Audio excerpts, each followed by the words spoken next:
வணக்கம், welcome to Divya's digital diary. இன்னைக்கு வந்து ஒரு vlog தாங்க பார்க்க போறோம். என்னோட ஹஸ்பண்டோட பிறந்தநாள் வந்து இன்னைக்கு கொண்டாடணும். ஸோ அது எப்படி கொண்டாடணும் அப்படின்னு தான் இன்னைக்கு vlog இருக்க போகுது. நைட்டு வந்து பொண்ணு கேக் பேக் பண்ணா அது மிட் நைட்ல கட் பண்ணோம். பிறந்தநாள் அன்னைக்கு, அதாவது இன்னைக்கு வந்து கலைஞர் ஸ்டேஷனரி பார்க் போனோம். நைட் டின்னர் வெளியில போனோம். ஸோ இதெல்லாம் தான் பண்ணோம். ஸோ இந்த வீடியோ ஃபுல்லாக பாருங்க. பார்த்து கண்டிப்பாக உங்கள் கருத்துக்களை கீழே பதிவு பண்ணுங்க. சரி வாங்க இப்போ vlog ஆரம்பிக்கலாம். இந்த வருஷம் அவங்க அப்பா பர்த்டேக்கு பொண்ணு தான் கேக் பேக் பண்ணா. இது அவள் எடுத்த வீடியோ தான், அவகிட்ட தான் நான் வாங்கினேன். ஸோ வீட்டில் பார்த்தீங்கன்னா யாரும் இந்த ஃப்ராஸ்டிங்லாம் சாப்பிட விரும்ப மாட்டோம். அதனால வெறும் பிளெயின் கேக் தான். கேக் ஆனால் ரொம்ப நல்லா வந்திருந்தது. மிட் நைட்டில் கேக் கட் பண்ணோம். Happy birthday to you, happy birthday to you, happy birthday dear அப்பா, ஹாப்பி பர்த்டே டு யூ. பொண்ணு வந்து அவங்க தம்பியை கூப்பிட்டு பக்கத்தில் இருக்க கடைக்கு போய் அவளோட பாக்கெட் மணியில் அவங்க அப்பாவுக்கு பர்த்டே கிஃப்ட் வாங்கிட்டு வந்தா. பெல்லா விட்டாவோட ஸ்கை அக்வாட்டிக் பர்ஃப்யூம் தான் வாங்கியிருந்தா. அவளே அதை வாங்கிட்டு வந்து கிஃப்ட் ஆப்லாம் பண்ணி கொடுத்தா. அதை பார்த்து அவங்க அப்பா ரொம்ப சந்தோஷமாயிட்டாங்க. அதே மாதிரி பிள்ளைங்க 2 பேரும் அவங்க கைப்பட அவங்க அப்பாவுக்கு பர்த்டே கார்டும் எழுதி கொடுத்தாங்க. அதை படித்து அவங்க கொஞ்சம் எமோஷ்னல் ஆகிட்டாங்க. ஸோ இதை தவிர ஒரு லெதர் பெல்ட்டு, அப்புறம் நாங்கள் பெங்களூர் ட்ரிப் போயிருந்தப்போ அங்கே ஹெச்எம்டி வாட்ச் மியூசியம் போயிருந்தோம். அங்கே இருந்த ஷோரூமில் மென்ஸ் ஆட்டோமேட்டிக் வாட்ச் வாங்கிட்டு வந்தோம். ஸோ அதெல்லாம் தான் அவங்க அப்பாவுக்கு இந்த வருஷம் பர்த்டே கிஃப்ட்டு. லஞ்சுக்கு அவங்க அப்பாவுக்கு பிடிச்சதெல்லாம் சமைச்சிருந்தேன். சக்கரை பொங்கல், பருப்பு வடை, பச்சைப்பயிறு சுண்டல், அப்புறம் குலாப் ஜாமுன். அதுக்கப்புறம் கலைஞர் சென்டினரி பார்க் போகலான்னு பிளான் பண்ணியிருந்தோம். அதனால ஆன்லைன்லேயே டிக்கெட்ஸ் புக் பண்ணிட்டோம். என்ட்ரன்ஸ் டிக்கெட்டை தவிர பார்த்தீங்கன்னா பையன் பர்த்டே வெரி போகணுன்னு சொன்னால் அதுக்கும், அப்புறம் ஜிப்லைனுக்கு பிள்ளைங்க 2 பேர் போகணுன்னு சொன்னாங்க. அதுக்கு 2 எக்ஸ்ட்ரா பே பண்ண வேண்டியது வந்தது. ஸோ டோட்டலாக 2200 rupees வந்தது. ஸோ கலைஞர் சென்டினரி பார்க்கு தனியாக பார்க்கிங் கிடையாது, செம்மொழி பூங்கா பார்க்கிங்கில் தான் பார்க் பண்ணணும். ஸோ அங்கே போய் வண்டியை நிறுத்திட்டு நம்ம ஆன்லைன்லேயே டிக்கெட்ஸ் புக் பண்ணனால அதை காட்டிட்டு உள்ளே வந்துட்டோம். வரும்போதே 4 மணிக்கிட்ட ஆகிடுச்சு. ஸோ உள்ளே வரும்போது என்ன சொன்னாங்கன்னா, ஃபஸ்ட்டு பர்த் சேவியரும் ஜிப்லைனும் முடிச்சிடுங்க, அது சீக்கிரம் க்ளோஸ் ஆயிரும், அதுக்கப்புறம் மற்றெல்லாம் சுற்றி பாருங்கன்னாங்க. ஸோ இப்போ பர்த் சேவரிக்கு தான் போயிட்டு இருந்தோம். போகிற வழியில் கீழே பூ இருந்து பையன் எடுத்து கொடுத்தான். சின்ன வயசுல தான் அப்படி தான், இங்கே அது பூ அதெல்லாம் பார்த்தா எடுத்து கொடுப்பான். அதே மாதிரி பூவும் கொடுத்தது ரொம்ப சந்தோஷமாக இருந்தது. ஸோ பேர்ட் சேவியருக்குள்ளே வந்துட்டோம். இங்கே வந்ததே மெயினாக பையனுக்காக தான். ஏன்னா அவனுக்கு பேர்ட்ஸ்னால் ரொம்ப இஷ்டம். வீட்லேயும் வாங்கி வளர்த்தணும் அப்படின்னு சொல்லிகிட்டு இருக்கான். ஆனால் அது பெரிய ரெஸ்பான்சிபிலிட்டி அப்படிங்கிறதுனால இன்னும் அதை வாங்காமல் இருக்கும். பொண்ணு வந்து கொஞ்சம் பேர்ட்ஸ்னால் கொஞ்சம் பயம். ஏன்னா உள்ளே வரும்போதே பார்த்திங்கன்னா அவள் தலையில் பேர்ட்ஸ் எல்லாம் ஏறி உட்காந்துருச்சு. நான் வீடியோ எடுக்கிறேன்னு நினச்சேன், ஆனால் அது பார்த்தா பிக்சர்ஸ் தான் எடுத்திருக்கேன். இல்லைனா அது ஒரு காமெடி வீடியோவாக இருந்திருக்கும், பயந்தது. ஸோ இந்த மாதிரி பேர்ட்ஸ் எல்லாம் வந்து அதுவே அழகாக மேலே ஏறி உட்காந்துருந்தது. பையன் ரொம்ப சந்தோஷமாக வச்சு விளையாண்டுருந்தான். ஸோ பேர்ட்ஸ் பார்த்திங்கன்னா கொஞ்ச நேரம் அவன் மேலே உட்காந்துருந்தது. அப்புறம் அவனோட செயின் பிரேஸ்லெட்லாம் கடிக்க ஆரம்பிச்சிருச்சு. ஏன்னா முன்னாடி போர்ட்லேயும் போட்டிருந்தாங்க, பேர்ட்ஸ் இந்த மாதிரி வேல்யூபிள்ஸோட விளையாடும், கொஞ்சம் கேர்ஃபுல்லாக இருங்க அப்படின்னு. அதுக்கப்புறம் ஜிப்லைன் நேர இடத்துக்கு போகலாம் அப்படின்னு சொல்லிட்டு போயிட்டு இருந்தோம். அப்போ போகிற வழியில் இந்த மிஸ்ட் பாத்வே ஆன் பண்ணியிருந்தாங்க. ஸோ பிள்ளைங்க 2 பேரும் அங்கே போய் நடந்துட்டு இருந்தாங்க. ஸோ ஜிப்லைனை முடிச்சுட்டு வந்து ரிலாக்ஸ்டாக வீடியோ எடுக்கலாம்னு சொல்லிட்டு அவங்கள அங்கே வந்து கூப்பிட்டுட்டு ஜிப்லைன் நேர இடத்துக்கு போயிட்டோம். பொண்ணுக்கு இந்த மாதிரி அட்வென்ச்சர்ஸ் ஆக்டிவிட்டினா ரொம்ப இஷ்டம். எங்கே இருந்தாலும் முதல் ஆளாக போய் நிற்பா. பையனும் கூட போகிறேன்னா. ஸோ அதனால் அவங்க 2 பேரும் தான் போக போகிறாங்க. ஸோ முன்னாடி பார்த்த மாதிரி ஒருத்தர், பின்னாடி பார்த்த மாதிரி ஒருத்தர், தலையில் ஹெல்மெட்லாம் போட்டு சீட் பெல்ட்லாம் போட்டு செக்யூர்டாக கட்டி தான் உட்கார வச்சுருந்தாங்க. அவங்க என்னமோ ஜாலியாக போயிட்டாங்க. நான் கீழே வந்து பார்க்குறதுக்கு எனக்கு தான் பயமாக இருந்தது. ஸோ ஜிப்லைன் எங்கே இறக்கி விடுவாங்களோ அங்கே போய் இறக்கி விட்டுருவாங்க. அந்த இடத்த விசாரித்து நாங்கள் வேகமாக ஓடி போனோம். என்னால் அவ்வளோ வேகமாகலாம் போக முடியல. அவங்க அப்பா தான் ஃபஸ்ட்டு போய் ரீச் ஆகி இந்த வீடியோ எடுத்தாங்க. நான் கொஞ்சம் மெதுவாக தான் வந்தேன். ஸோ எப்படி இருந்தது அப்படின்னு கேட்டு அவங்களுக்கு பேச வைக்கிறது தான் கொஞ்சம் சிரமமாக இருந்தது. ஏன்னா பிள்ளைங்க 2 பேரும் சீரியஸாகவே பதில் சொல்ல மாட்டாங்க, எப்பவும் விளையாண்டுக்கிட்டே தான் இருப்பாங்க. டீசல் எப்படி இருந்தது? வெரி நைஸாக இருக்குது. நான் வந்து இவங்கள மாதிரி அப்படியே பெரிய பெரிய வேர்ட்ஸ்லாம் யூஸ் பண்ணுவேன். பாப்பா எல்லாமே தெரியும். கீழே அந்த சன்ஃப்ளவர் பெபிள் பார்த்து பாருங்கள் இவ்வளோ அழகாக இருக்குன்னு. இந்த இடத்துல ஒரு செல்ஃபி பாயிண்ட்டும் இருந்தது. ஸோ இந்த இடத்துல நாங்கள் கொஞ்சம் நேரம் உட்காந்துட்டு அப்புறம் கொஞ்சம் பிக்சர்ஸ் எல்லாம் எடுத்துகிட்டு அப்புறம் அடுத்த இடத்துக்கு போனோம். ஃபஸ்ட்டு ஏவியரி அண்ட் ஜிப்லைன் பார்க்கணும் அப்படிங்கிறதுனால அவசரமாக இது 2 பார்த்துட்டு வர்றதுக்குள்ளே பார்க்கோட அதர் 2 கிட்டே போயிட்டோம். ஆனால் மற்ற இடம் எதுவுமே பார்க்கல. அதனால் முதல்ல இருந்து பார்க்காம விட்ட இடத்தெல்லாம் பார்க்கலாம் அப்படின்னு சொல்லிட்டு பார்க்கோட என்ட்ரன்ஸ் கிட்டே வந்துட்டு இருந்தோம். அப்போ வழியில் இந்த வாட்டர் ஃபால்ஸ் பார்த்தோம். பார்க்குறதுக்கு அழகாக இருந்தது. அதனால் அது பக்கத்தில் நின்று கொஞ்சம் பிக்சர்ஸ் எல்லாம் எடுத்துக்கிட்டோம். சரி மிஸ்ட் பாத்வேல இப்போ ரிலாக்ஸ்டாக வீடியோ எடுக்கலான்னு பார்த்தா இப்போ வந்து நிறைய பேர் இருந்தாங்க. இருந்தாலும் இன்ஸ்டாகிராமுக்காக ரீல் எடுத்துகிட்டு தான் வந்தோம். அதுக்கப்புறம் ஆர்கிடேரியம் போனோம். அப்புறம் இப்போ கிளாஸ் ஹவுஸ் வந்திருக்கோம். கிளாஸ் ஹவுஸ்க்குள்ளே வர்றதுக்கு டிக்கெட் வாங்கணும். நம்ம ஆல்ரெடி வாங்கியிருந்தனால அதை காட்டிட்டு வந்துட்டோம். இது வந்து ஃபுல்லி ஏர் கண்டிஷன்.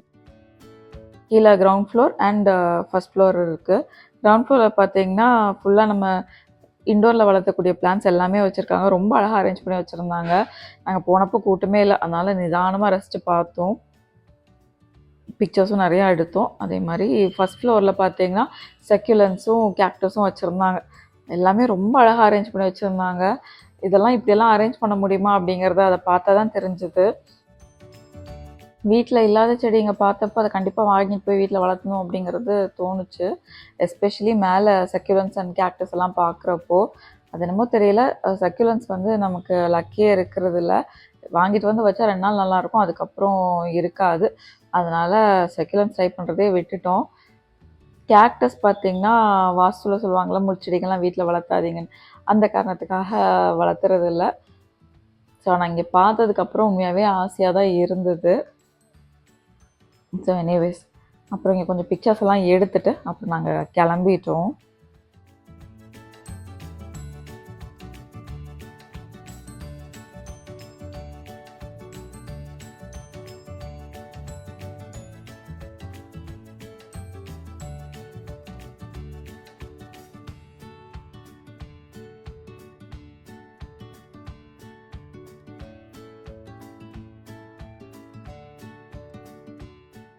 நடந்துகிட்டே இருந்ததில் கொஞ்சம் டயர்டாக இருந்தது. இந்த இடத்துல பெஞ்செல்லாம் போட்டு வச்சுருந்தாங்க.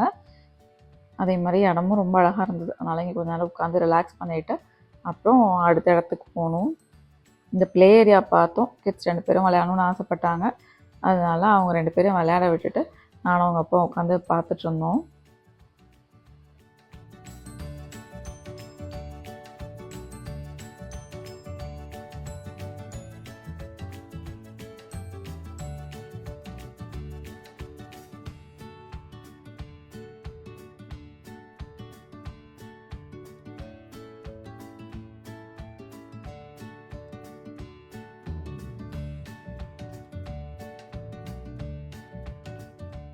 அதுக்குள்ளே டைம் வந்து 6 மணிக்கிட்ட ஆகிடுச்சு. லைட்டாக இருட்டவும் ஆரம்பிச்சிருச்சு. ஸோ பார்க்கில் அழகுக்காக அங்கங்கே டெக்கரேட்டிவ் லைட்ஸ்லாம் போட்டு வச்சுருந்தாங்க. அதெல்லாமே ஆன் பண்ண ஆரம்பிச்சிட்டாங்க. ஸோ பார்க்காம விட்ட இடத்தெல்லாம் பார்க்கலான்னு சொல்லிட்டு நாங்கள் போயிட்டுருக்கோம் இப்போது. ட்ரீ ஹவுஸில் பாருங்கள் லைட்ஸ்லாம் போட்டு எவ்வளோ அழகாக இருக்குதுன்னு. ட்ரீ ஹவுஸில் டாய் ட்ரெயின்லலாம் கிட்ஸ் அண்டர் 12 தான் அலோவ் பண்ணுவாங்க. நம்ம பிள்ளைங்களுக்கும் போடணும்னு ஆசை தான். ஆனால் பெரிய பிள்ளைங்க அப்படிங்கிறனால போக முடியாது. அது வந்து அவங்களுக்கு கொஞ்சம் டிசப்பாயின்மெண்ட் தான். அந்த மரத்தில் பாருங்கள் கண்ணை உருட்டுற மாதிரி லைட் போட்டிருந்தாங்க. அது ரொம்ப அழகாக இருந்தது. இப்போ வந்து ஹார்டிகல்ச்சர் மியூசியம் வந்திருக்கோம். ஸோ இங்கேருந்து டிஸ்பிளேலாம் பிள்ளைங்க ஆர்வமாக பார்த்தாங்க. பார்க்கில் பார்த்தீங்கன்னா கிட்டத்தட்ட 2.5 மணி நேரம் நாங்கள் டைம் ஸ்பெண்ட் பண்ணோம். நடந்துகிட்டே இருந்ததில் டயர்டும் ஆகிடுச்சு. செம்ம பசி வேறு எடுக்க ஆரம்பிச்சிடுச்சு. எடுத்துகிட்டு வந்த தண்ணியும் காலி ஆகிடுச்சு. ஆக்சுவலி கேஃபெட்டேரியா இருக்குது. எல்லா கேஃபெட்டேரியா கிடைக்கிற ஃபுட்டும் அங்கே கிடைக்கும். பட் நாங்கள் டின்னருக்கு வெளியில் போகிறனால அங்கேருந்து நாங்கள் ஒன்றும் வாங்கலை. ஸோ தண்ணி மட்டும் கொஞ்சம் எக்ஸ்ட்ரா எடுத்துகிட்டு வந்தால் தான் நல்லா இருந்திருக்கும் அப்படின்னு தோணுச்சு. ஸோ பட் பார்க் ரொம்ப பிடிச்சிது. அவசர அவசரமாக சுற்றி பார்க்காம கொஞ்சம் நிதானமாக ரசித்து பார்த்துருந்தோம்னா இன்னும் நல்லா இருந்திருக்கும் அப்படின்னு தோணுச்சு. ஸோ இந்த நாள் ரிலாக்ஸ்டாக வரணும் அப்படின்னு நினச்சிட்ருக்கோம். பார்க்கலாம் எப்போ வர முடியுதுன்னு.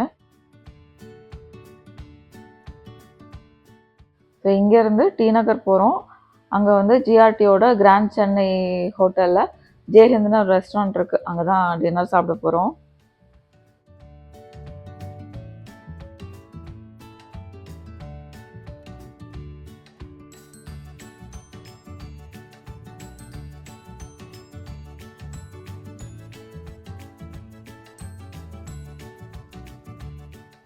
நாங்கள் வந்து இங்கே 7 மணிக்கெல்லாம் வந்துட்டோம். ஆனால் 7:30க்கு தான் ரெஸ்டாரண்ட் ஓப்பன் பண்ணுவாங்க.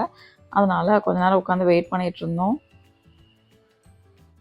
ஏற்கனவே ஒரு தடவை இங்கே வந்திருக்கோம். இந்த ரெஸ்டாரண்ட்டோட ஆம்பியன்ஸு, ஃபுட்டோட டேஸ்ட்டு, சர்வீஸ் எல்லாம் ரொம்ப பிடிச்சது. அதனால தான் எங்கள் அப்பா பர்த்டேக்கு இங்கே வரலாம் அப்படின்னு சொல்லிட்டு வந்தோம். ஃபஸ்ட்டு வந்து அம்யூஸ் பூஷ் சர்வ் பண்ணாங்க. இதுதான் அது மினி ஆப்பம், ஜீரா ட்ரிங்க், அப்புறம் பான் மூஸ். இது வந்து ஒரு ஸ்டார்டர் அண்ட் பேலட் கிளென்சர் மாதிரி. ஸோ இதை சாப்பிட்டுட்டு அப்புறம் வந்து ஆர்டர் ப்ளேஸ் பண்ணிவிட்டு உட்காந்து அரட்டை அடிச்சிட்டு இருந்தோம்.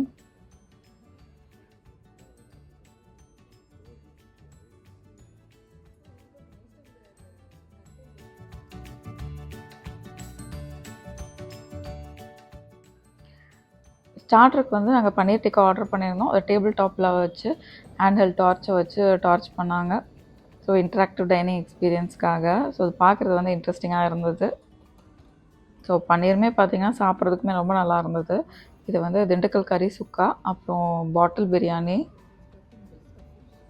இதெல்லாம் தான் ஆர்டர் பண்ணியிருந்தோம். பொண்ணு வந்து வித்தியாசமாக ஆர்டர் பண்ணுறேன் அப்படின்னு சொல்லிட்டு பார்சின்னு ஒன்று ஆர்டர் பண்ணியிருந்தா. ரெட் ஸ்னாப்பரை வந்து அந்த வாழை இலையில் வச்சு குக் பண்ணியிருப்பாங்க. அது கூட ரைஸு வெஜிடபிள்ஸ் எல்லாம் வரும். நாங்கள்லாம் பார்த்திங்கன்னா எப்போவுமே ஆர்டர் பண்ணுற மாதிரி பிரியாணி சுக்கா அந்த மாதிரி தான். பொண்ணு தான் வந்து வித்தியாசமாக ட்ரை பண்ணணுன்னு ஆசைப்படுவான்.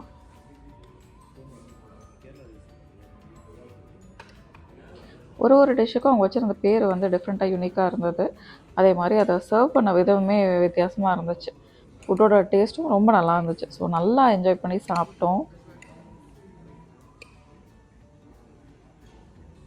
ஸோ நாங்கள் ரெஸ்டாரண்ட்க்கு வந்தபோதே கேட்டாங்க, ஏதாவது ஸ்பெஷல் அக்கேஷனுக்கு வந்திருக்கீங்களா அப்படின்னு. ஸோ ஹஸ்பண்டோட பர்த்டே அப்படின்னு சொன்னோம். ஸோ அதனால் சாப்பிட்டு முடித்ததும் அவங்க கேக்கும் அரேஞ்ச் பண்ணாங்க.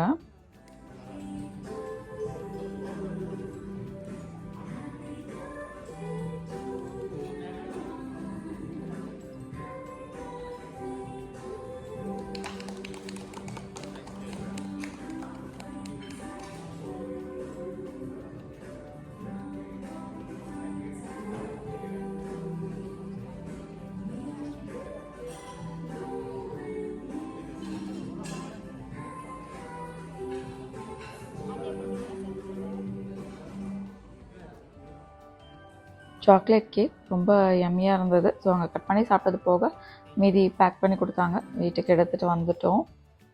ஸோ அவ்வளோதான். அப்புறம் நாங்கள் அங்கேருந்து வீட்டுக்கு கிளம்பிட்டோம். ஸோ என்னோடய ஹஸ்பண்டோட பர்த்டே இப்படி தான் போச்சு.